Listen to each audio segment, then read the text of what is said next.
allihopa och välkomna till Kemi i naturen. Jag heter Gustav Krok och idag ska vi leta efter lite kemiska fenomen i naturen.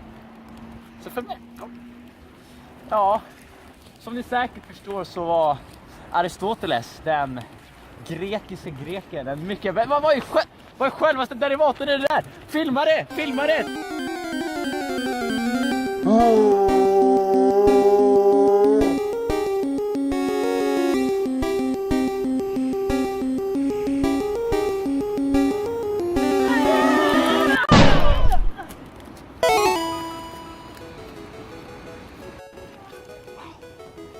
Nice!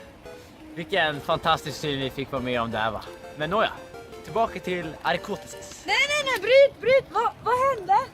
Det var en kemisk reaktion. Reaktion? Vilken då? Jag vet nog några som kan hjälpa oss med. Ja!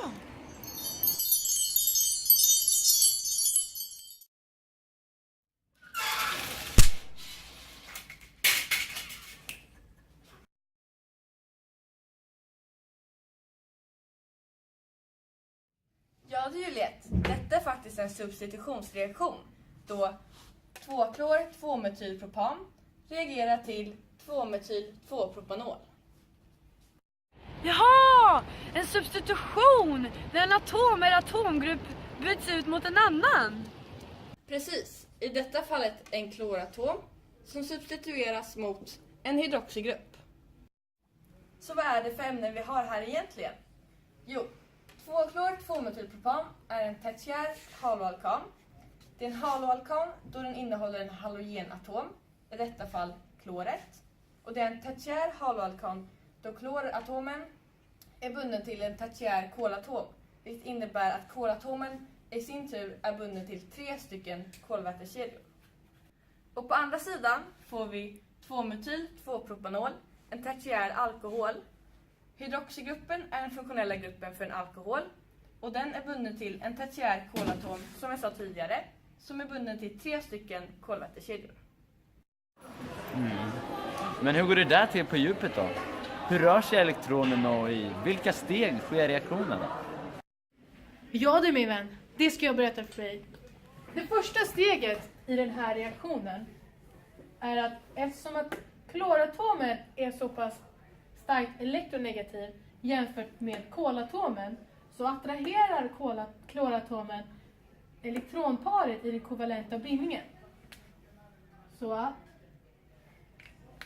det bildas en positiv karbokation och en negativ kloridion. Ja, men för att förstå den här reaktionen måste några begrepp förklaras först. Så det får ni se här. Ja, vad är då en elektrofil och nukleofil? En elektrofil respektive en nukleofil kan både vara en molekyl eller en jon. En elektrofil har elektronunderskott och en nukleofil har elektronöverskott. En nukleofil attack innebär att en nukleofil attackerar en elektrofil eftersom en elektrofil har ett underskott av elektroner. Intermediär? Ja, det är en tillfällig mellanprodukt i reaktionen. Då var det dags för nästa steg i den här reaktionen. Och det som händer då, det är att syrets fria elektronpar gör en nukleofil attack på den positivt laddade kolatomen i karbokationen.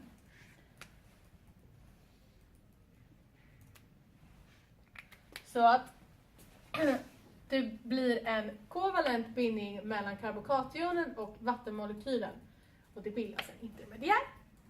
Nu till det sista steget.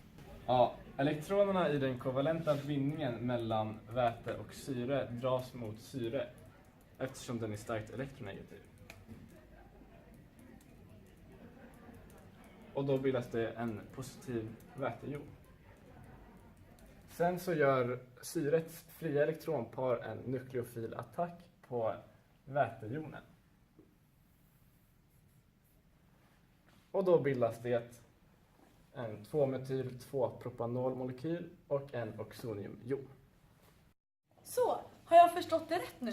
Den här substitutionsreaktionen går till så att 2-klor-2-metylpropan reagerar med vatten och bildar 2-metyl-2-propanol och kloridjoner och hydroxyjoner. Men hydroxyjoner och kloridjoner blir ju saltsyra, HCl, i en vattenlösning. Juliette ställer frågan. Såklart! Är det så det går till va? Såklart! Är det rätt? Har hon rätt ja? Såklart! Det är såklart! Det är såklart! Ja, det var alltså den reaktionen. Men det verkar som vi inte har någon tid kvar att prata om Aristoteles. Så därför får vi ta det nästa vecka. Jag vill därmed hälsa er allihopa god kväll, god natt och ha det bra. Hej då.